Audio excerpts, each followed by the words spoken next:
wabarakatuh. Hamdan wa syukran lillah amma ba'du. Puji syukur marilah kita ucapkan kehadirat Allah Subhanahu wa Ta'ala yang mana telah memberi kita nikmat kesempatan serta nikmat kesehatan untuk menghadiri acara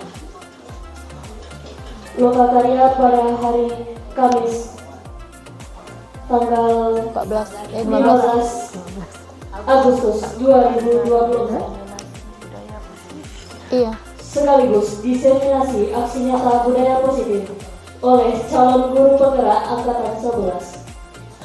Sholawat dan salam marilah kita haturkan kepada Nabi junjungan alam yang mulia Nabi besar Muhammad Sallallahu Alaihi Wasallam dengan mengucapkan Allahumma sholli ala Sayyidina Muhammad wa ala ali Sayyidina Muhammad yang telah membawa kita dari zaman kegelapan menuju zaman yang diterangi cahaya Islam. Yang terhormat Bapak Kepala SMA Negeri 1 Harau, Bapak Dr. Andes Afriza. Yang terhormat Bapak Ibu Wakil Kepala SMA Negeri 1 Harau. Yang kami hormati Bapak Ibu calon guru penggerak angkatan 11. Yang kami hormati Bapak Ibu Majelis Guru. Selanjutnya hadirin yang kami muliakan.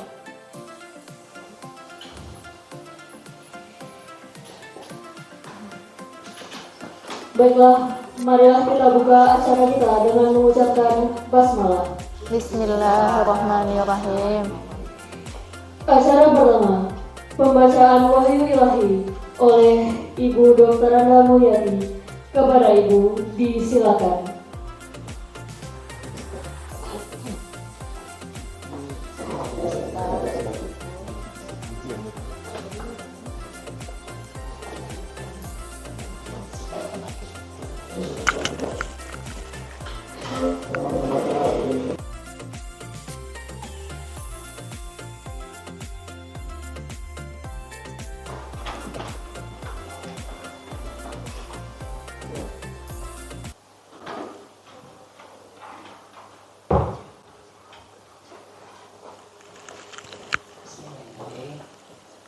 Assalamualaikum warahmatullahi wabarakatuh. Waalaikumsalam warahmatullahi wabarakatuh.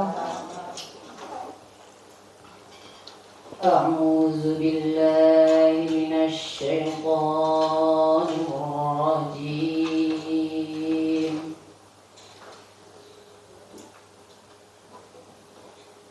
Bismillahirrahmanirrahim.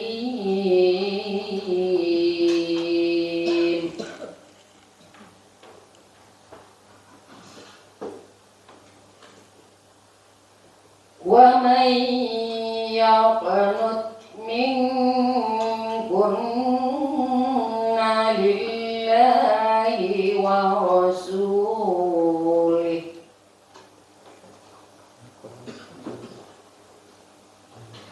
wa ta'mal sholihan nu'tiha ajraha marratain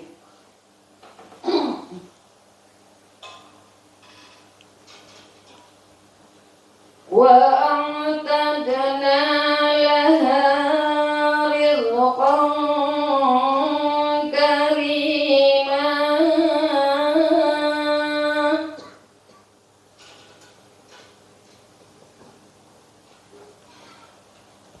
Ya nisa'an nabiyyi bil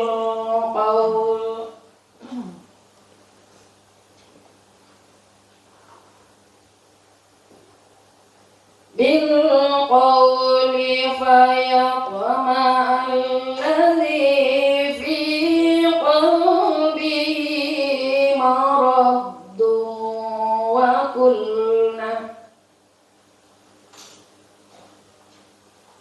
wa qulna qawlan ma'rufa.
Selanjutnya menyanyikan lagu Indonesia Raya yang akan dipimpin oleh Ibu Jenny Martawuri SPD. Hadirin dimohon berdiri.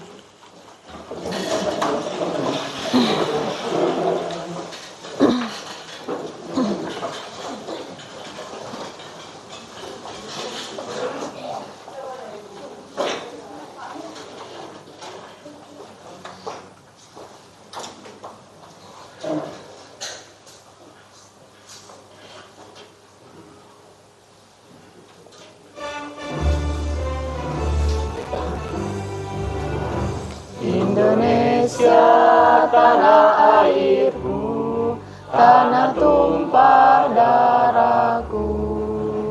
Di sanalah aku berdiri, jadi pandu ibuku. Indonesia kebangsaanku, bangsa dan tanah airku. Marilah kita berseru, Indonesia bersatu. Hiduplah tanahku, hiduplah negeriku, bangsaku, rakyatku semuanya. Bangunlah jiwanya, bangunlah badannya untuk Indonesia Raya. Indonesia Raya, merdeka, merdeka, tanahku, negeriku yang ku cinta. Indonesia Raya, merdeka, merdeka, hiduplah Indonesia Raya. Indonesia Raya, merdeka, merdeka, tanahku, negeriku yang ku cinta. Indonesia Raya, merdeka, merdeka, hiduplah Indonesia Raya. Hadirin dipersilakan untuk duduk kembali.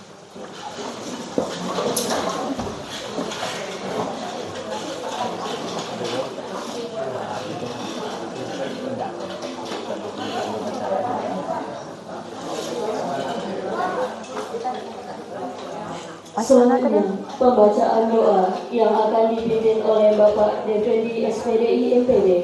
Kepada Bapak disilakan. Acuan ada ya? Tidak direkam apa seorang kecil tapi dia kenal punya nilai. Lah pada belakang rekamanmu ku ada. Lalu kok gabung-gabung video. Kalau sedang mengecek, awak ngecek lo, terekam sebagai on ini. Assalamualaikum warahmatullahi wabarakatuh. Waalaikumsalam warahmatullahi wabarakatuh. Kita bermohon kepada Allah kiranya kegiatan ini menjadi lama abad kebaikan buat kita, sehingga apapun yang kita lakukan hari ini bernilai ibadah di sisi Allah Subhanahu wa taala.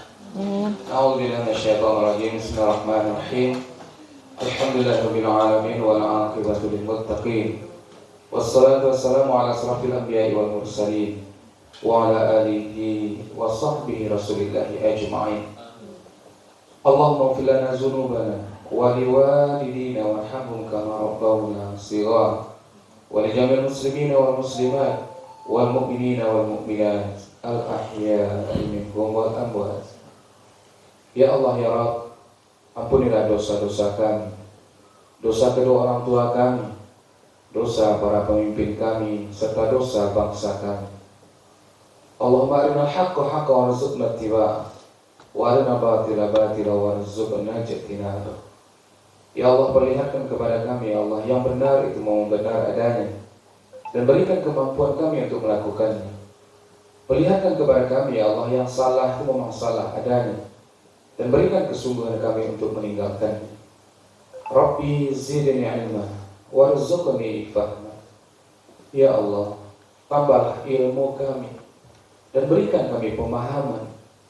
Allahumma ilman nafi'an wa rizqan wasi'an wa amalan mutaqabbalan. Ya Allah, berikanlah ilmu yang bermanfaat buat kami, berikanlah rezeki yang halal serta ibadah yang diterima. Allahumma dina ila siratal mustaqim Allahumma dina ila siratal mustaqim. Allahumma dina ila siratal mustaqim. Ya Allah, tunjukilah kami jalan yang lurus. Tunjukilah kami jalan yang benar. Tunjukilah kami jalan yang keridhaan. Ya Allah ya Rabb, berikan kemampuan kepada kami ya Allah untuk menjadi contoh tauladan yang baik. Karena kami sudah berniat dan bertekad untuk mengambil profesi sebagai guru, orang yang bisa ditiru dan dikuku. Rabbana atina fid dunya hasanah wa fil akhirati hasanah wa qina azabannar. Subhanaka rabbika rabbil izzati amma yasifun. Wassalamu ala mursalin walhamdulillahi rabbil alamin. Assalamualaikum warahmatullahi wabarakatuh. Waalaikumsalam warahmatullahi wabarakatuh. Kakak boleh kan? Lupa nih Muhammad Tian aku tadi. Makan pesawatnya. Selanjutnya sambutan Bapak Kepala SMA Negeri 1 Harau kepada Bapak disilakan.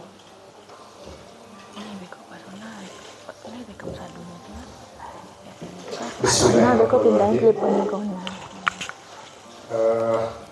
Di pohon kelapa hingga balam. Mantap.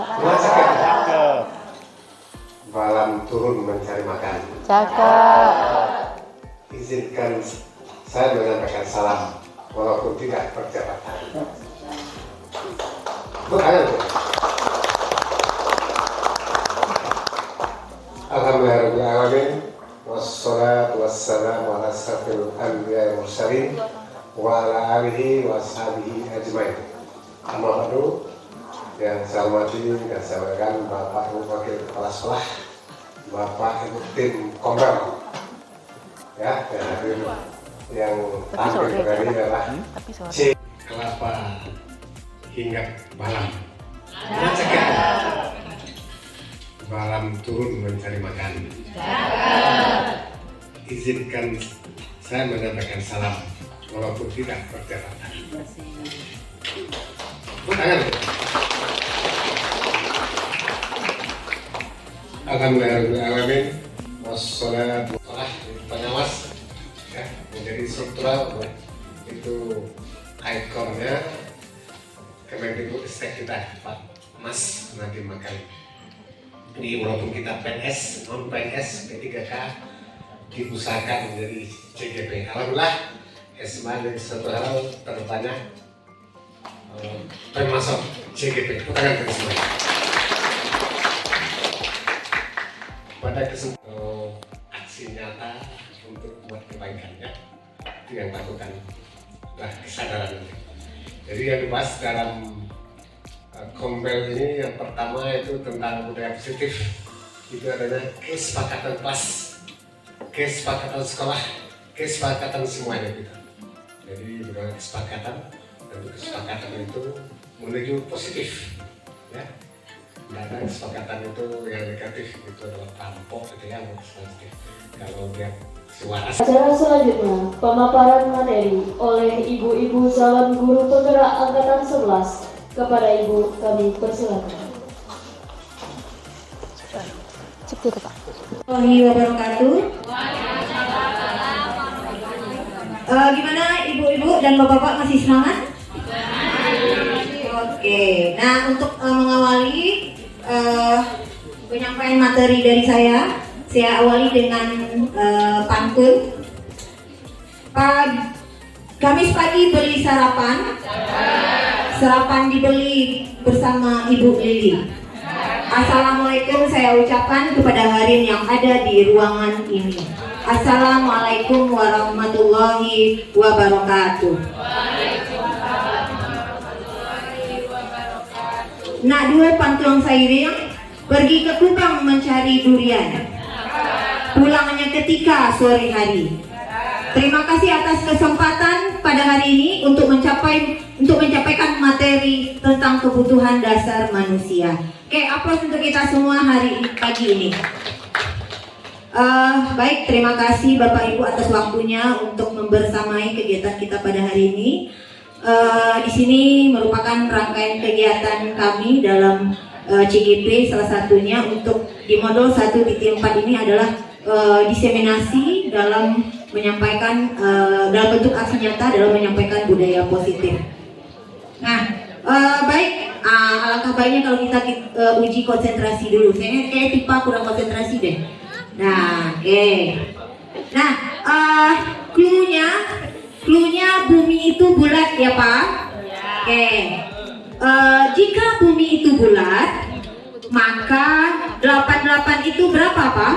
4. Oh, 4, bagus, good job. Oke, Bu Rami. Nah, jika bumi itu bulat, berapa 11 itu Bu Rami?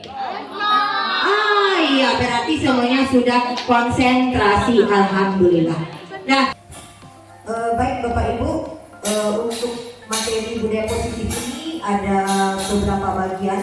Yang pertama mulai dari perubahan paradigma belajar, yang kedua disiplin positif, yang ketiga nilai-nilai kebajikan, yang keempat motivasi perilaku manusia, yang kelima posisi kontrol, yang keenam kebutuhan dasar manusia, yang ketujuh keyakinan kelas, dan yang terakhir yaitu adalah segitiga restitusi. Nah, kita lihat satu persatu Bapak Ibu. Yang pertama itu pembelajaran dengan paradigma baru. Bahwa di sini pembelajaran dengan paradigma baru itu merupakan pembelajaran yang dirancang dengan berdasarkan prinsip berdiferensiasi.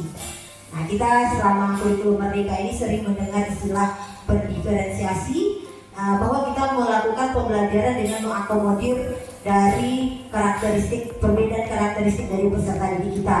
Gunanya itu adalah untuk memenuhi kebutuhan belajarnya. Nah, sesuai dengan kebutuhan belajar berdasarkan tahap perkembangannya sesuai dengan teori psikologi moderat untuk mewujudkan profil pelajar Pancasila. Jadi pembelajaran berdiferensiasi itu bertujuan untuk mengakomodir kebutuhan belajar peserta didik kita untuk mewujudkan peserta didik yang memiliki profil pelajar Pancasila. Nah, profil pelajar Pancasila ini kita sudah tahu memiliki 6 dimensi. Nah, apa saja 6 dimensi itu? Yang pertama yaitu beriman bertakwa kepada Tuhan Yang Maha Esa. Yang kedua berbineka global. Yang ketiga bergotong royong. Yang keempat mandiri. Yang kelima bernalar kritis. Dan yang terakhir adalah kreatif. Jadi pembelajaran berparadigma baru itu dapat kita simpulkan adalah bagaimana mewujudkan peserta didik kita menjadi pelajar yang memiliki profil pelajar Pancasila. Nah, di sini ada kita temukan miskonsepsi dalam teori kontrol. Apa saja itu miskonsepsi? Yang pertama, ilustrasi guru mengontrol murid. Nah, ini seolah-olah kita bisa mengontrol murid kita. Nah, ternyata itu adalah sebuah ilusi Bapak Ibu semua. Nah, kita mengendalikan mereka, kita merasa kita mengendalikan mereka, ternyata itu tidak. Nah, itu hanya sebuah ilusi. Nah, seperti yang tergambar di sini. Nah, kita bisa menguasai mereka. Nah, itu ternyata hanya ilusi. Yang kedua, ilustrasi bahwa semua penguatan positif, efektif, dan bermanfaat. Nah, semua apa yang kita sampaikan kepada mereka, kita rasa berpengaruh. Ternyata juga itu adalah sebuah ilusi karena hanya bayangan Bapak Ibu, tidak bisa secara otomatis merubah mereka. Yang ketiga, miskonsepsi dalam teori kontrol adalah ilustrasi bahwa kritik dan membuat rasa bersalah dapat menguatkan karakter. Ternyata itu tidak benar. Malahan itu membuat peserta didik kita merasa gagal dia, membuat rasa bersalah. Jadi harusnya kita membangkitkan motivasinya dengan memberikan tanggapan-tanggapan positif. Nah, kalau kita membuat mereka menjadi merasa bersalah, seolah-olah mereka adalah menjadi manusia yang gagal. Itu tidak baik Bapak Ibu semua. Dan yang terakhir, miskonsepsinya adalah ilustrasi bahwa orang dewasa berhak memaksa.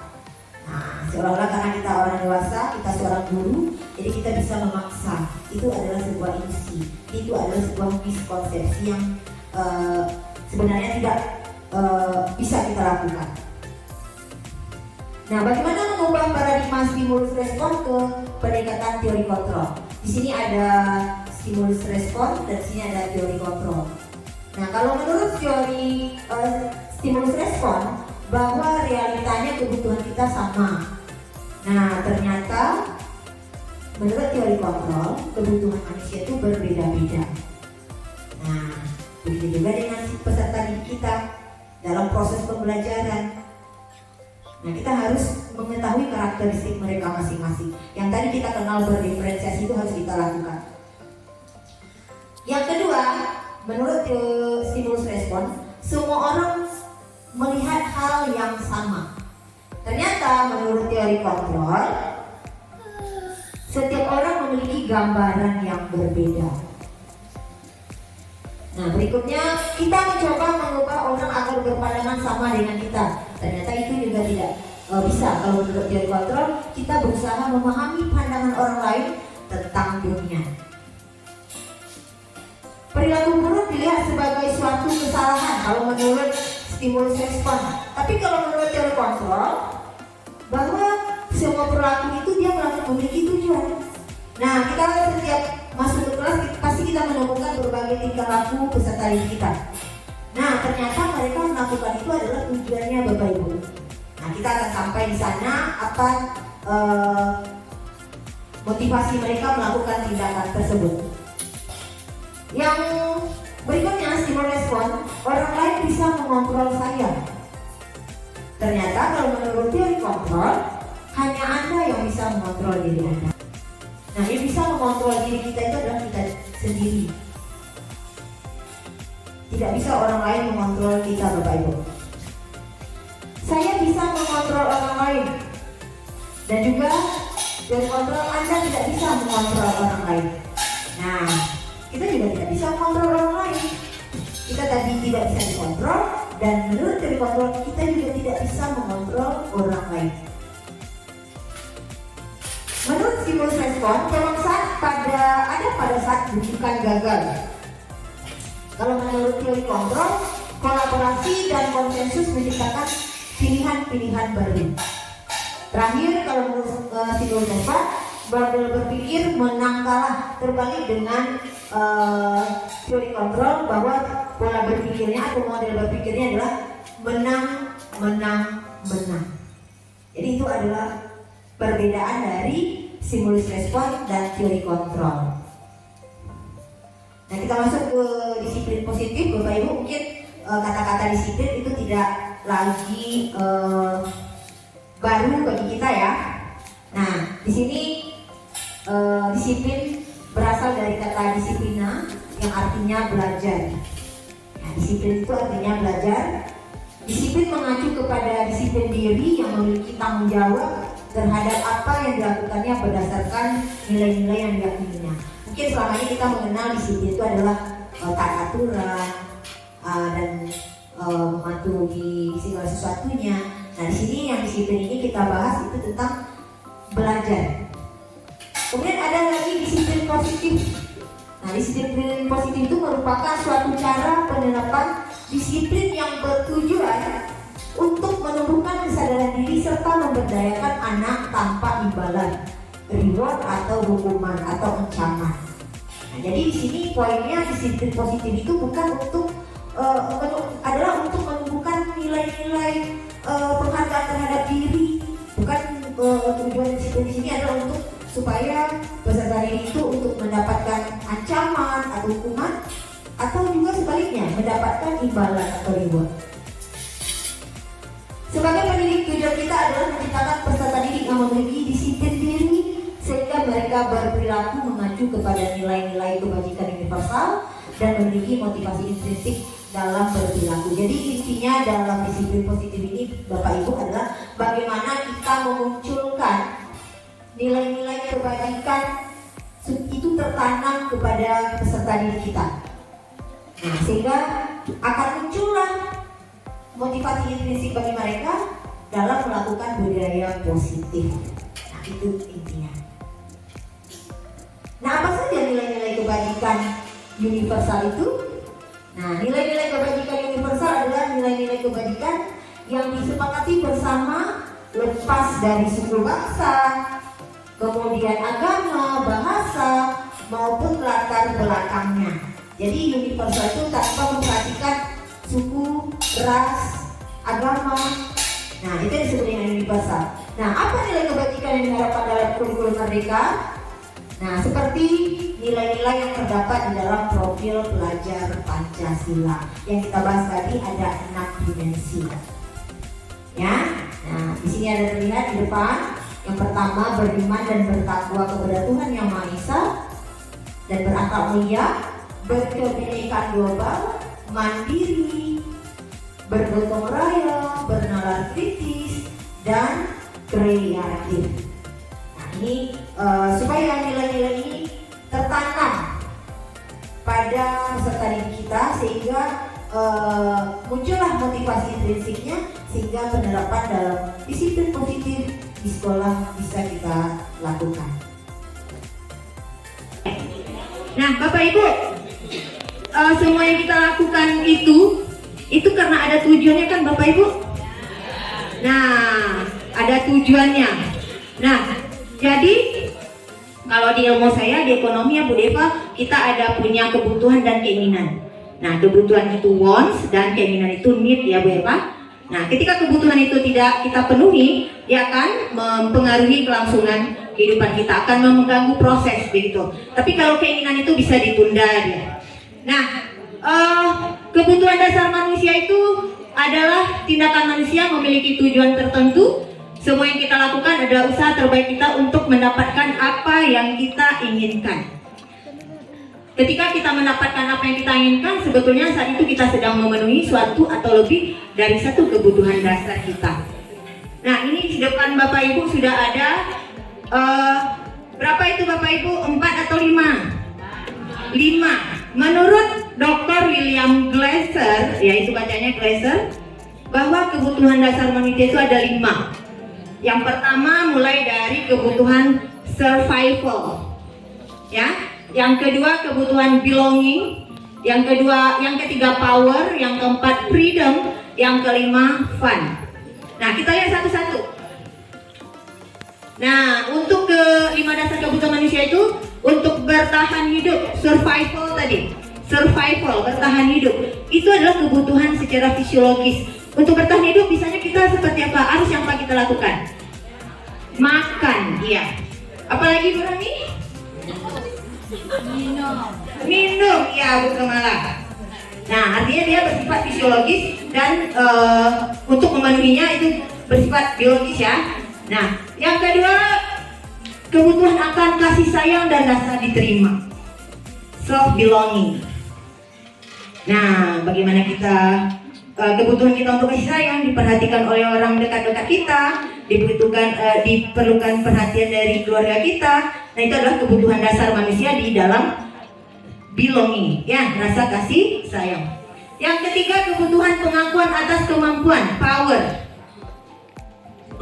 Nah, yang keempat kebutuhan untuk akan pilihan, yang kelima kesenangan atau kebutuhan untuk merasa senang. Nah, dari poin 2, 3, 4, 5 itu adalah kebutuhan psikologis. Nah, kita lihat satu-satu contohnya. Nah, untuk bertahan hidup tadi sudah disampaikan oleh Ibu Rahmi dan Ibu Kemala bahwa bertahan hidup itu kita perlu makan, kita perlu pakaian, kita perlu tempat tinggal, kita perlu keamanan dan kesehatan. Perlu tempat tinggal kita, tapi kesehatan kita tidak mengizinkan, kita juga tidak akan bisa bertahan hidup. Nah, seperti itu. Kemudian kasih sayang dan rasa diterima. Rasa diterima, dipedulikan, berbagi, kerjasama, menjadi bagian dari kelompok, itu adalah bagian kebutuhan yang kedua yang tadi, belonging. Yang ketiga, penguasaan. Apa saja untuk kebutuhan penguasaan? Harga diri, keinginan untuk dianggap, kemudian menjadi pemimpin, berprestasi, diakui, didengar. Itu adalah kebutuhan manusia. Nah, kebutuhan dasar manusia. Jadi kita ketika ingin berprestasi, itu adalah sebuah kebutuhan dasar kita. Kita ingin menjadi pemimpin, itu juga merupakan adalah sebuah kebutuhan. Nah, yang keempat kebebasan, freedom tadi. Nah, kebebasan untuk mandiri, kebebasan untuk memiliki pilihan, mencoba hal baru, mampu mengendalikan arah dirinya. Nah, Mbak Olia bisa kebebasan apa yang Mbak Olia rasakan sejauh ini, Mbak Olia? Misalnya di dalam mandiri.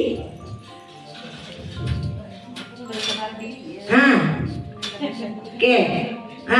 Misalnya memiliki pilihan. Contohnya aja kita memilih pakaian untuk kita, itu sudah merupakan kebebasan.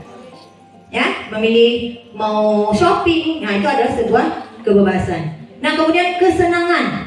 Nah, kita juga mempunyai kebutuhan untuk kesenangan seperti bermain, humor, antusiasme, tertawa, itu adalah kebutuhan Bapak Ibu. Nah, jadi apa yang kita lakukan dalam sehari-hari ini adalah untuk memenuhi kebutuhan kita. Nah, begitu juga dengan anak-anak kita di kelas. Ketika dia membuat sebuah kasus, dia ingin diperhatikan. Ketika dia mengganggu temannya, oh ternyata dia juga memiliki kebutuhan. Apa kebutuhan apa dia? Disitulah posisi kita untuk melihat di mana posisi kita. Nah, baik, bisa dipahami Bapak Ibu 5 kebutuhan dasar kita? Iya, kita lanjutkan. Nah, ini ada contoh kasus. Ibu Ambar, guru wali kelas 2A di SD Pelita Hati, sedang bingung menghadapi ulah salah satu murid di kelasnya, namanya Rafa. Beberapa anak di kelas 2A telah datang padanya dan mengeluhkan Rafa yang seringkali meminta bekal makan siang mereka dengan paksa. Jika apa yang Anda lakukan, jika Anda menghadapi situasi seperti Ibu Ambar, apa yang akan Anda lakukan? Menurut Anda kira-kira apa alasan Rafa melakukan hal ini? Nah, ini kita bisa lihat dari berbagai sudut pandang sesuai dengan teori kontrol, bahwa seseorang itu melakukan sesuatu tindakan untuk memenuhi kebutuhannya, kan seperti itu tadi. Nah, jadi kita lihat, nah sesuai dengan jawaban si Rafa. Yang pertama, ketika si Rafa menjawab ditanya oleh Ibu Guru Ambar, jawaban si Rafa lapar dan orang tuanya tidak membawakan bekal makan, bahkan orang tuanya tidak diberikan uang. Berarti ada kebutuhan dasar Rafa yang belum terpenuhi, yaitu untuk bertahan hidup atau survival. Nah, ketika Ibu Ambar bertanya, jawaban Rafa tidak seperti itu, dia seperti ini. Teman Rafa jadi perhatian kepada Rafa, Bu. Berarti dia butuh apa kebutuhannya? Ada nggak kita temukan seperti itu di kelas kita, Bapak Ibu? Ada? Ada. Ada yang mengganggu, ada di kelas itu saya temukan, Ibu, saya selalu diganggu ini. Nah, ada, walaupun dia kelas 12, saya masuk di kelas itu. Ya? Oke. Ketika Rafa menjawab, setelah ditanya Ibu Ambar, Rafa merasa hebat karena teman takut dan mengikuti keinginannya. Keinginan power, keinginannya. Berarti dia ingin memiliki kebutuhan, memenuhi kebutuhan kekuasaan, power. Nah, oke, kita lanjut. Nah, untuk yang keempat, ketika Rafa menjawab, Rafa merasa bosan dengan bekal yang dibawakan orang tuanya. Jadi dia ingin merasakan bekal yang dengan rasa yang lain. Jadi orang tuanya hanya itu saja memberikan bekalnya setiap hari. Jadi ketika temannya berbeda-beda setiap hari dibekali oleh teman-temannya, dia ingin mencoba. Jadi dia ada keinginan yang ingin dipenuhinya itu untuk kebebasan. Dan yang terakhir, ketika Rafa menjawab, Rafa hanya iseng, Bu, dan senang melihat wajah temannya kesal. Nah, kan ada juga yang seperti itu ya, dia orangnya iseng, ternyata dia ingin memenuhi kebutuhannya untuk kesenangan dirinya. Nah, apakah semua itu kita temukan di kelas, Bapak Ibu? Nah, sejauh ini kita sudah meninjau kebutuhan mereka sesuai dengan kebutuhan mereka yang belum terpenuhi. Apakah sudah kita meninjau sejauh ini? Nah, oke. Nah, jadi mudah-mudahan ke depannya dengan adanya pembekalan, kita tahu ya, oh ini anak ini seperti ini. Nah, ketika menemukan kasus-kasus di kelas, nah kita tahu, oh anak ini inginnya seperti ini, diperhatikan. Kita tanya mereka, posisi kontrol apa yang kita lakukan. Baik, kita lanjutkan.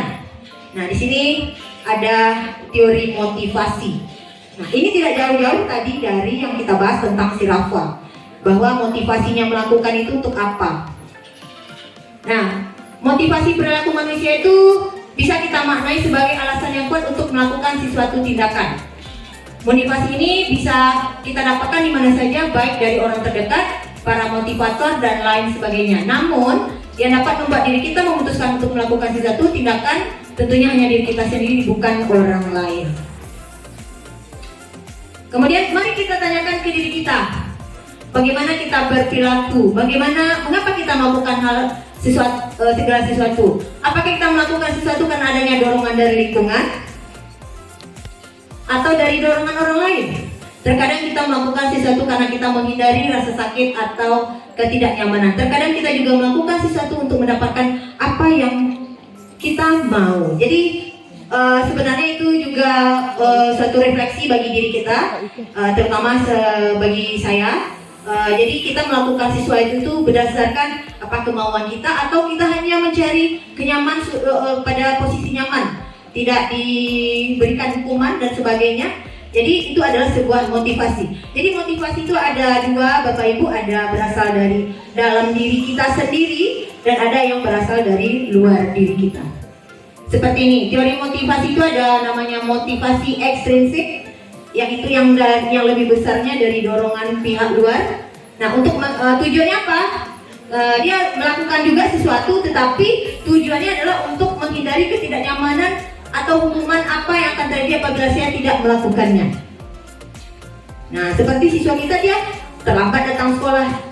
Ketika kita tanya, pasti dia jawab, "Nanda Ibu, kenapa terlambat bangun, Bu?" Berarti sekarang datang ke sekolah karena dibangunkan. Kalau tidak dibangunkan berarti tidak datang sekolah. Iya, Bu, berarti yang keinginan ke sekolah siapa? Orang tua. Nah, seperti itu. Berarti mereka lebih dominannya adalah motivasi ekstrinsik. Nah, berarti kalau orang tuanya yang lebih dominan menyuruh Ananda sekolah, berarti Ananda juga mengikuti pembelajarannya juga tidak semangat. Coba kalau datang paginya, bangun pagi, segar, sholat subuh, datang dengan semangat, pasti juga duduk di kelas semangat dong. Iya, iya kan, seperti itu Bapak Ibu? Ya. Nah, itu adanya yang lebih dominan pada mereka adalah motivasi ekstrinsik. Nah, ketika motivasinya juga ekstrinsik, akan muncul seperti ini, untuk mendapatkan imbalan dari orang lain atau institusi, apa yang akan saya dapatkan apabila saya melakukannya. Nah, mengharapkan imbalan.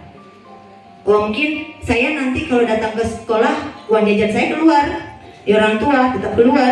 Tapi ketika saya tidak datang sekolah, uang jajan saya pasti tidak akan keluar.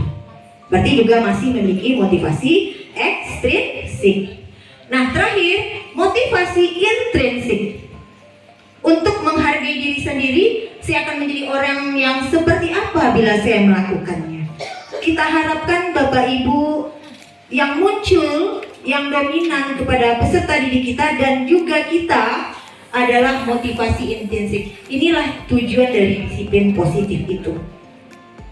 Anak-anak kita pagi bangunnya semangat, datang ke sekolah juga semangat, akhirnya duduk di kelas semangat, menerima pembelajaran. Kita tidak menemukan lagi kasus-kasus yang nantinya malah depresi yang juga sibuk menanganinya. Mudah-mudahan dengan adanya budaya positif seperti yang disampaikan oleh Bapak Kepala Sekolah, kita menjadi ikon, sekolah ikon dalam membudayakan budaya positif ini. Jadi itu tidak akan terjadi lagi ya Bu Kamala. Oke. Jadi ini intinya, yang idealnya, saya juga menyampaikan seperti itu, yang idealnya bagi kita itu yang dominan anak-anak adalah motivasi intrinsik. Nah, jangan sekuat apapun dorongan orang. Nah, itu berkaitan nanti yang disampaikan dengan Bu Sep Susilawati adalah nilai-nilai kebajikan. Kalau nilai-nilai kebajikan sudah melekat pada diri kita, apapun yang terjadi, seperti juga kita melakukan tugas, apapun yang akan terjadi, mau ada kelas sekolah, mau tidak ada kelas sekolah, jam kita datang ke sekolah, masuk kelas ya, seperti itu. Begitu juga dengan anak-anak didik kita. Nah, di sini apa tujuan dari disiplin positif? Adalah menanamkan motivasi yang ketiga. Itu apa tadi? Motivasi intrinsik pada murid-murid kita, yaitu untuk menjadi orang yang mereka inginkan dan menghargai diri sendiri dengan nilai-nilai yang mereka percaya. Ketika murid-murid kita memiliki motivasi tersebut, mereka telah memiliki motivasi intrinsik yang berdampak jangka panjang. Jadi memang ketika kita menekankan anak-anak ibu, orang yang berhasil itu memang berawal dari dirinya. Ketika dia disiplin, nah itu insya Allah kamu kedepannya akan berhasil. Nah jadi tujuannya itu adalah untuk jangka panjang. Nah motivasi intrinsik ini tidak akan terpengaruh pada adanya hukuman atau hadiah. Nah, mereka akan tetap berperilaku baik dan berlandaskan nilai-nilai kebajikan karena mereka ingin menjadi orang yang menjunjung tinggi nilai-nilai yang mereka hargai. Nah, jadi mudah-mudahan seluruh peserta didik kita dengan adanya budaya positif di sekolah kita, jadi melekat motivasi intrinsik mereka yang lebih dominan. Nah baik Bapak Ibu, ini materi terakhir karena tadi kita ada mendengar hukuman, konsekuensi, restitusi. Nah Bapak Ibu, apakah hukuman, konsekuensi, dan restitusi itu sama? Berbeda. Nah ketika kita, kira-kira apa itu? Ketika kita melakukan, kamu tidak bikin PR, silakan kamu berdiri selama jam pelajaran Ibu di depan. Apa yang kita lakukan itu Bapak Ibu? Apakah hukuman, restitusi, atau konsekuensi? Hukuman. Kenapa? Tiba-tiba, tidak direncanakan, kecuali awalnya kita buat kesepakatan. Ketika kamu tidak mengerjakan PR, konsekuensinya adalah. Nah, kalau itu kita sudah bicarakan, berarti dia konsekuensi. Tapi murid juga tidak merasa nyaman. Yang benarnya posisi kita di mana? Di restitusi. Nah, kita sebagai posisi kita di sana menggali informasi kenapa dia tidak mengerjakan tugas. Nah, oke, Bapak Ibu, kita lanjutkan materi berikutnya yaitu 5 posisi kontrol. Nah, sebelum kita membahas apa saja 5 posisi kontrol, mungkin kita setelah ini melakukan refleksi ya, di mana posisi kita selama ini. Nah, Bapak Ibu, kita pernah enggak menyuruh siswa kita ketika dia tidak mengerjakan tugas, misalnya menyuruh mereka berdiri di depan? Pernah? Oke. Atau pernah nggak Bapak Ibu ketika mereka melakukan kesalahan terus Bapak Ibu berbicara dengan menghibah, dengan rasa apa supaya mereka akhirnya mereka tertunduk dengan apa yang kita ucapkan itu? Pernah juga? Oke. Nah, jadi intinya kita pernah di posisi ini ya Bapak Ibu ya. Nah, jadi 5 posisi kontrol guru itu ada 5. Yang pertama sebagai penghukum, yang kedua pembuat rasa bersalah, yang ketiga teman, yang keempat pemantau, dan yang terakhir manajer. Nah, setelah ini materi yang 5 ini kita kira-kira posisinya sebelumnya pernah berada di mana dan idealnya itu kita di mana harusnya. Nah, kita lihat satu-satu. Kita lihat yang pertama sebagai penghukum. Nah, yang tadi ternyata Bapak Ibu yang pernah melakukan ketika siswanya tidak membuat PR, kemudian menyuruh berdiri selama jam pelajaran yang di depan, berarti posisi kontrol Bapak Ibu adalah sebagai penghukum. Ya, nah di sini ada diskusinya. Penghukum tuh pergi bersihkan WC murid. Padahal mereka kesalahannya adalah tidak membuat PR, tetapi hukuman yang diberikan itu adalah membersihkan WC. Itu setimpal nggak Bapak Ibu semua? Tidak ya? Nah, jadi penghukum itu artinya hukuman yang diberikan itu secara tiba-tiba dan mereka tidak tahu sebelumnya dengan apa yang harus mereka lakukan. Nah, yang berikutnya nih, kasus pembuat rasa bersalah seperti yang sampaikan tadi, dia sudah tertunduk. Malah kita merasa ketika dia tertunduk, oh mereka sadar ternyata apa yang sudah dilakukan. Ternyata kita salah selama ini Bapak Ibu. Malah itu membuat mereka menjadi seorang manusia yang gagal.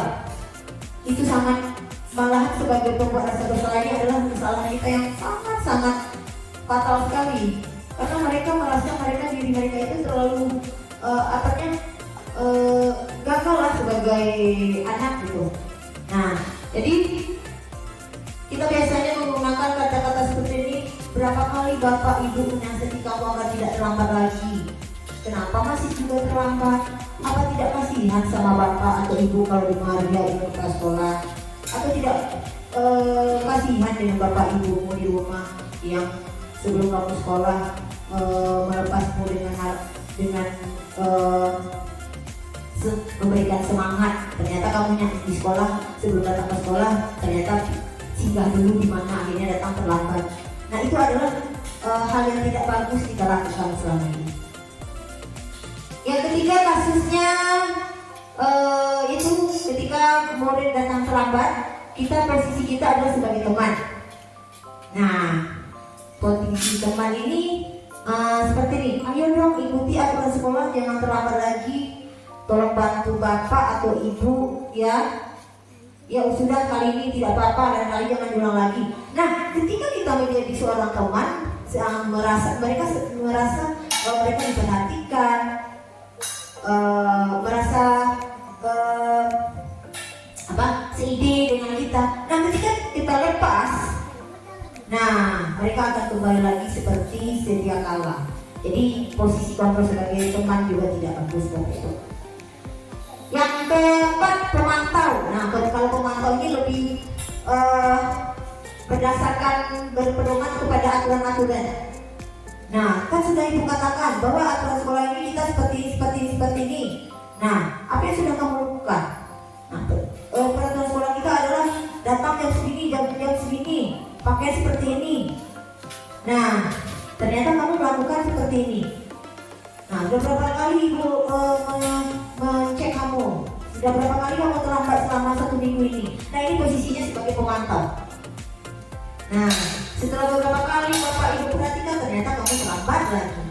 Sebagai konsekuensi, karena kamu terlambat lagi, nanti istirahatnya lebih lambat 10 menit dari teman ya.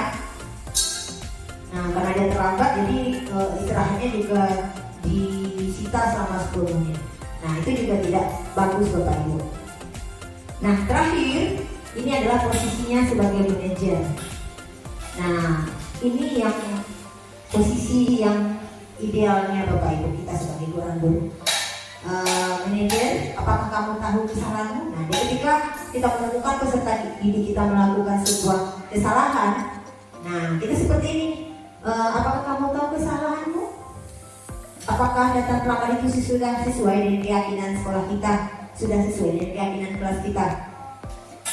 Nah, kemudian mereka yang berpikir, nah kira-kira apa yang bisa kamu lakukan untuk memperbaiki kesalahanmu?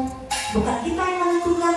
Sekarang kamu terlambat, berarti besok kamu tidak boleh lagi datang terlambat. Kamu harus bangun jam segini, pergi sekolah jam segini. Bukan kita yang menentukan itu bapak ibu, tapi dari mereka yang menyampaikan, memikirkan solusinya atas permasalahannya. Nah, itu kita kalau posisi kita sebagai posisi manajer. Jadi dari 5 posisi kontrol tadi, kira-kira kita pernah berasa di mana, posisi di mana pernah berada bapak ibu? Oh, pernah ya. Kemudian kalau untuk teman, pernah juga. Oke, pembuat rasa bersalah mungkin yang paling seringnya bapak ibu. Ya, oke. Nah, jadi mudah-mudahan dengan adanya materi ini, nah kita kembali berefleksi. Ternyata yang benar itu adalah kita sebagai manajer. Nah, bapak ibu kita lanjutkan.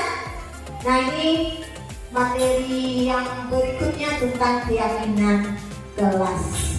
Ya, keyakinan kelas. Kenapa tidak peraturan kelas? Kira-kira bapak ibu? Kenapa harus keyakinan? Nah, kenapa tidak peraturan? Apakah berbeda antara keyakinan dan peraturan itu bapak ibu? Berbeda ya Bona? Nah, apa perbedaannya Bona? Ya, baik. Oh iya, oke. Nah, biasanya kita dengar peraturan sekolah. Nah, itu siapa yang membuat? Apakah kita bersama-sama dengan seluruh peserta didik kita untuk merumuskan peraturan sekolah? Tidak.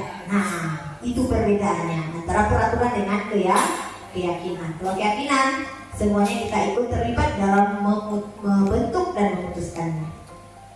Nah, di sini keyakinan kelas. Nah, peraturan kelas biasanya terbit tanpa persetujuan pihak objek yang harus melaksanakan.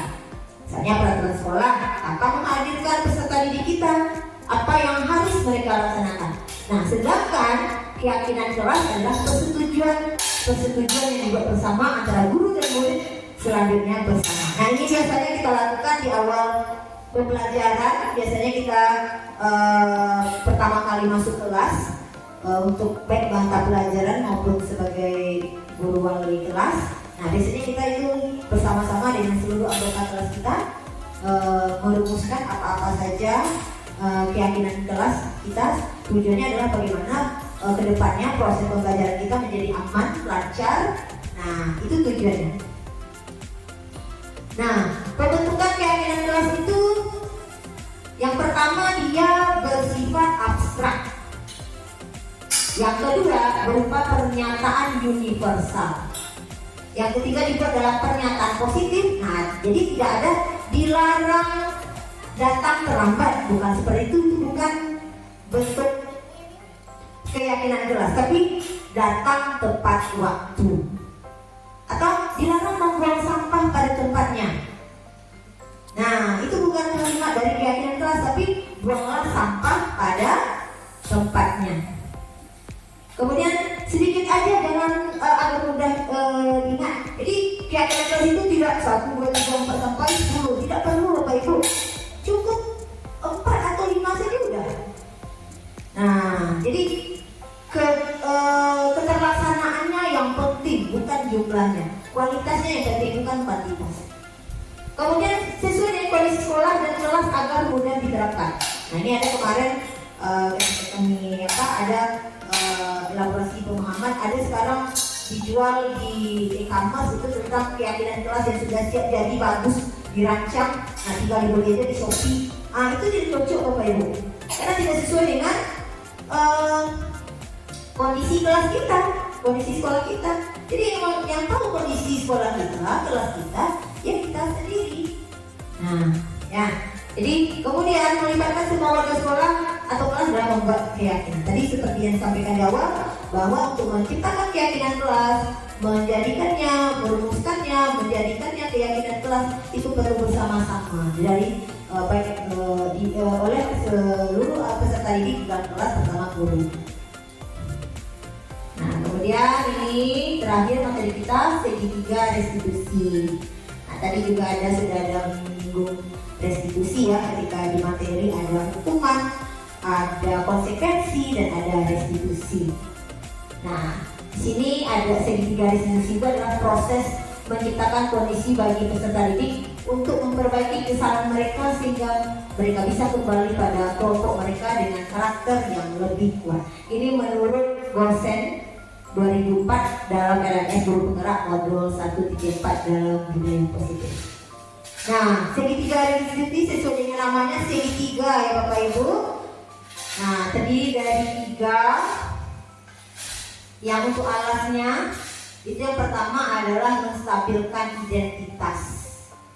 Nah, untuk sisi kiri itu dikasih nomor 2, kita melakukan validasi tindakan yang salah.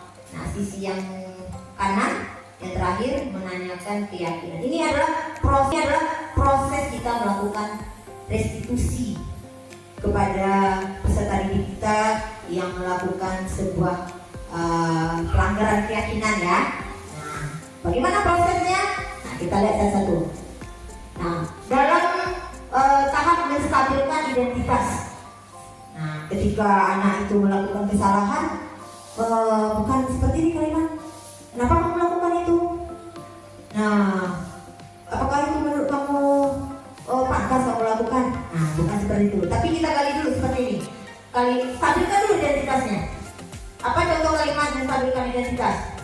Anak berbuat salah itu tidak apa-apa. Kemudian tidak ada manusia yang sempurna. Ibu juga pernah melakukan kesalahan seperti itu. Nah, kita bisa menyelesaikannya ya. Nah, Bapak Ibu tidak tertarik mencari siapa yang salah, tapi Bapak Ibu ingin mencari solusi dari permasalahan. Sehingga dengan mendengarkan kalimat kita seperti ini, anak itu yang memang sudah memang sadar dia melakukan kesalahan, dia akan kembali tumbuh kepercayaan dirinya untuk memperbaiki dirinya Bapak Ibu. Nah, kemudian kamu berhak merasa begitu. Nah, apakah kamu sedang menjadi teman yang baik buat dirimu? Nah, jadi dengan kalimat-kalimat itu mereka bukan merasa begitu gagalnya ya. Nah, tapi inilah cara kita menggali informasi untuk melakukan segitiga restitusi. Nah, ini cara menstabilkan identitas kalimat-kalimat yang kita gunakan. Nah, langkah kedua, setelah kita menstabilkan identitas, kemudian kita melakukan namanya memvalidasi tindakan yang salah. Nah, apa contoh kalimat memvalidasi tindakan yang salah? Nah, padahal kamu bisa melakukan perilaku atau melakukan hal yang lebih buruk dari dia, tapi kamu tidak melakukan, benar tidak? Ya kamu jawab, ya Bu. Nah, terus kita lanjutkan. Tadi kan kita bertanya di menstabilkan identitas. Nah, kita sebagai manusia pasti melakukan kesalahan. Nah, kemudian kita tanya, kamu pasti punya alasan mengapa melakukan ini. Nah, kemudian kamu patut bangga pada dirimu sendiri karena kamu telah melindungi sesuatu yang penting bagimu. Karena memang mereka melakukan sesuatu itu karena memang harus melindungi yang menurut mereka itu penting bagi dirinya. Nah, survive gitu. Nah, kemudian kamu boleh mempertahankan sikap itu tapi harus menambahkan sikap yang baru. Nah, itu adalah ketika kita melakukan validasi tindakan salah. Nah, yang terakhir menanyakan keyakinan. Nah, setelah kita lakukan menstabilkan identitas, kemudian memvalidasi tindakan yang salah, yang terakhir, nah kita menggali informasi Bapak Ibu. Mereka sudah mengakui kesalahannya. Nah, kita sekarang menanyakan, nah berdasarkan kesalahan itu, berdasarkan kesalahan yang kamu lakukan, kita sebelumnya ada keyakinan kelas kan yang sudah kita tetapkan di kelas. Sudah Bu, kira-kira keyakinan mana menurut kamu yang sudah kamu langgar gitu. Nah, misalnya mereka datang saya tidak datang tepat waktu Bu, saya tidak disiplin. Nah, mereka langsung connect dengan apa yang sudah mereka setujui sebelumnya. Nah, kemudian kita lanjut nanti. Nah, kira-kira kalau seperti itu, apa yang bisa kamu lakukan untuk memperbaiki kesalahan pada saat ini atau karena kamu terlambat? Nah, mereka akan menggali informasi, mereka akan mencoba melakukan hal-hal perbaikan untuk dirinya. Jadi bukan dari kita, tapi dari mereka. Kita hanya sebagai menggali, sebagai manajer, menggali informasi dari mereka. Nah, ini ada beberapa contoh kalimat menanyakan keyakinan. Apa yang kita percaya sebagai kelas atau keluarga? Apa nilai-nilai umum yang telah kita sepakati? Apa bayang kita tentang kelas yang ideal? Kamu mau jadi orang seperti apa? Nah, dengan mendengar kalimat-kalimat seperti itu, mereka kembali akan tumbuh rasa kepercayaan dirinya. Nah, nilai-nilai kebajikan universal yang sudah mereka miliki. Nah, inilah cara kita untuk mewujudkan kembali disiplin positif mereka.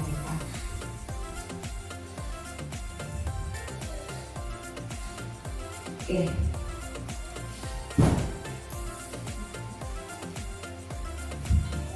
Nah, sampai di ujungnya kita sudah penutup Bapak Ibu. Jadi di sini ada kesimpulannya bahwa dalam menjalankan budaya positif hendaknya seorang guru memiliki standar kepribadian. Jadi kita menerapkan disiplin positif kepada peserta didik kita. Nah, kita dulu yang harus memiliki standar kepribadiannya. Dan baik sosial yang bisa menjadikan guru itu sebagai among atau manajer dalam menuntut murid-muridnya sesuai standar nasional. Jadi semoga kita semua menjadi seorang among ya Bapak Ibu atau manajer untuk menuntun dari murid-murid kita. Karena tujuan kita adalah murid-murid dan murid. Nah, mungkin itulah pemaparan dari saya. Mohon maaf kalau ada kesalahan. Jadi saya awali dengan pantun, tentu juga saya akhiri dengan pantun. Iya, nanti ada sesi tanya jawab kita setelah presentasi semuanya. Kita ada sesi tanya jawab ya, Miss.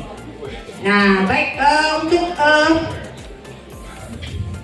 untuk pantun penutup sekarang Lagu Melayu Ikan Dalam Kolam. Lagu dangdut Cinta Semalam. Dari lubuk hati yang paling dalam, saya akhiri dengan salam. Assalamualaikum warahmatullahi wabarakatuh. Kita masuk ke acara selanjutnya, yaitu sesi tanya jawab kepada Bapak dan Ibu. Kalau ada pertanyaan kami persilakan.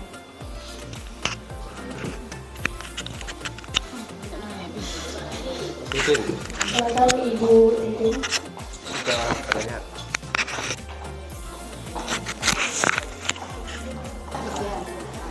Kami buka untuk sesi pertama 3 pertanyaan. Ya, terima kasih atas waktu yang diberikan. Baiklah, karena Ibu di angkatan 11 dari pemaparan yang telah diuraikan tadi, ada hal yang mau saya tanyakan. Dalam proses pembelajaran di kelas itu kita banyak menemukan masalah ya dari tingkah laku anak-anak. Nah, sementara kita juga punya target apa yang harus kita capai dalam waktu yang sudah yang kita tetapkan. Nah, kadang-kadang kita tidak menduga ada tingkah laku anak yang berapa muncul yang perlu ditangani. Nah, kalau menurut yang Ibu paparkan tadi, kita itu kan banyak menanya itu, kenapa kamu terlambat? Apa yang banyaklah ceramah-ceramah kita kan, semua orang melakukan kesalahan, tapi apa yang harus kita lakukan? Kalau ada 3 atau 5 orang melakukan masalah atau kejadian seperti itu, kita menghabiskan waktu untuk menggali, menanya. Nah, yang mau saya tanyakan di sini, kapan kita waktunya ini untuk mengurus secara mendalam atau mendetail mengenai anak-anak ini? Karena kita dalam waktu tertentu itu kita mencapai target materi yang harus kita selesaikan. Nah, tidak solusi seperti itu. Dalam keluarnya gimana itu? Terima kasih.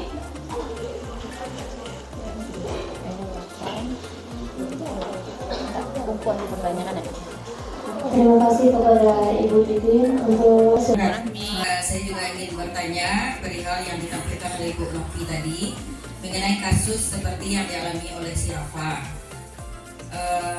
Yang saya ingin tanyakan di sini adalah ketika kita real betul bertemu dengan kasus seperti yang dihadapi oleh si Rafa itu, saya belum menemukan bagaimana cara solusi atau pemecahan masalah ketika kita bertemu dengan siswa kita yang dengan seperti itu. Jadi apa yang harus kita lakukan sebagai guru dalam hal kasus seperti Rafa ini? Terima kasih. Assalamualaikum warahmatullahi wabarakatuh. Waalaikumsalam warahmatullahi wabarakatuh. Jawaban dari Ibu Susi Novita, apakah dari Bapak dan Ibu masih ada pertanyaan? Kita buka satu sesi lagi untuk pertanyaan jika masih ada pertanyaan dari Bapak dan Ibu.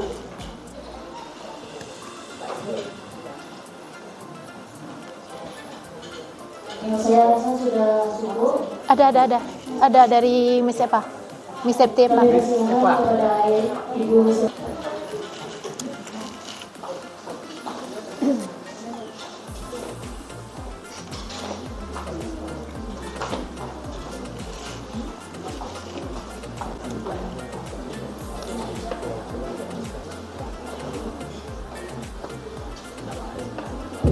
Assalamualaikum warahmatullahi wabarakatuh. Waalaikumsalam warahmatullahi wabarakatuh. Ini ada persoalan. Jadi saya pada masalah anak yang sering di luar, sering punya kegiatan. Kegiatan apa dia sukai di luar. Akhirnya guru-guru yang lain meminta kenapa kamu keluar, kenapa tidak ada informasi dari anak tersebut. Setelah diselesaikan secara pribadi tidak mungkin karena dia berkelompok umpamanya, karena dia ada misalnya dalam situasi umpamanya kepramukaan. Dalam kepramukaan umpamanya ada pimpinannya menyebutkan adik-adik kita kumpul jam segitu di sana, ternyata tidak tepat waktu. Kira-kira bisakah kita menyelesaikan dengan pribadi? Terima kasih. Karena kita beranggapan tadi penyelesaian permasalahan selesaikanlah secara pribadi atau perorangan. Ya, jadi antara kelompok dan perorangan yang sekarang ini bagaimana, itu saja. Terima kasih.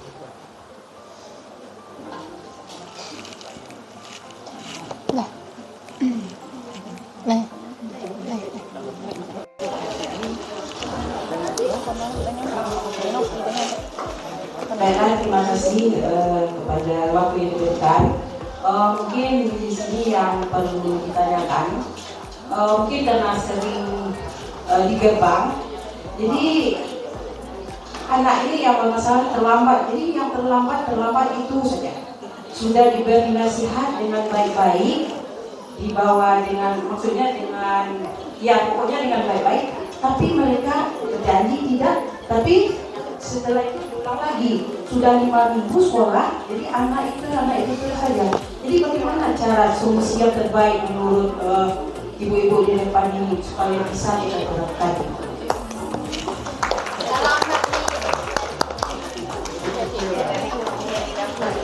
Terima kasih Ibu Yunita.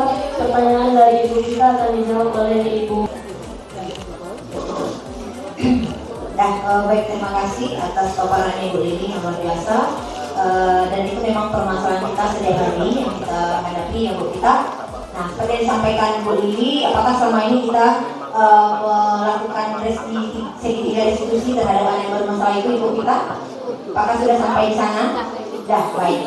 Kalau seperti itu, kita kembali ke posisi kontrol. Ya.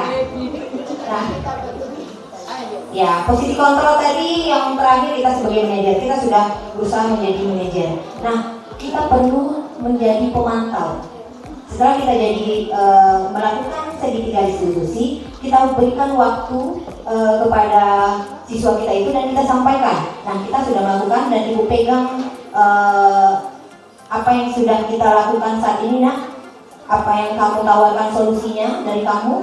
Nah, Ibu dalam beberapa waktu ke depan, Ibu akan selalu pantau apakah kamu konsisten dan komit dengan apa yang sudah kamu janjikan kepada Ibu. Nah, jadi sementara kita mungkin akan turun posisi kontrol kita untuk memantau. Nah, ketika kita lihat sudah mulai stabil, nah ini kita lepaskan. Jadi ketika masih posisi kontrol, itu masih bisa untuk kembali menegaskan kepada peserta didik kita seperti itu. Nah, saya pernah dengar dari Pak Cendro seperti itu. Beliau seperti kita tahu ada beberapa anak yang tetap di bawah pantauan beliau. Nah, ketika sudah kata Pak Cendro oke, nah beliau sudah melepaskan. Jadi seperti itu. Jadi kita bisa dalam posisi manajer dan sekaligus sebagai pemantau untuk kita. Segala perhatian saya tutup dengan mengucapkan wabillahi taufiq wal hidayah. Assalamualaikum warahmatullahi wabarakatuh. Waalaikumsalam warahmatullahi wabarakatuh.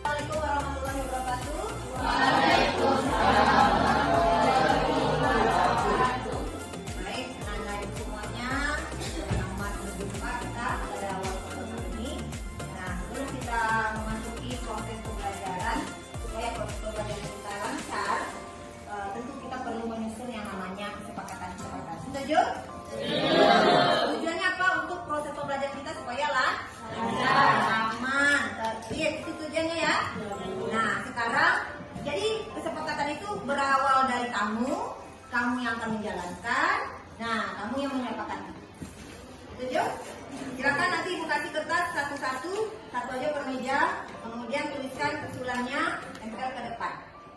Ya. Oke.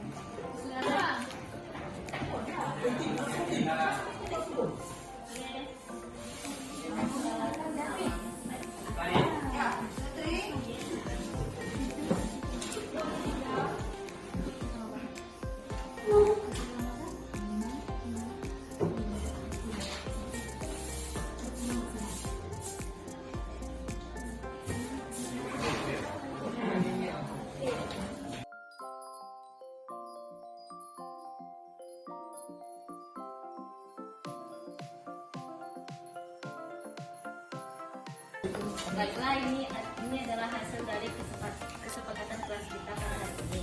Semoga kita bisa melaksanakannya dengan baik dan bisa menjadi siswa yang disiplin dan tertib. Assalamualaikum Wak. Salam Wak. Nah, gimana sehat? Alhamdulillah sehat. Wak tadi ibunya di kelas agak sedikit kurang bersemangat. Ada masalah? Tadi pengerjaan tugas yang ibu kasih kemarin Bu. Oh lupa. Oke, titik manusia itu pasti bermasalah. Itu adalah manusiawi. Tapi tentu kita juga harus mencarikan solusi bagaimana masalah-masalah itu bisa kita selesaikan. Tentu Wawa punya alasan kenapa Wawa tidak memberikan tugas itu. Kemarin kan udah ibu kasih tuh Bu, siang kemarin sebelum pulang sekolah.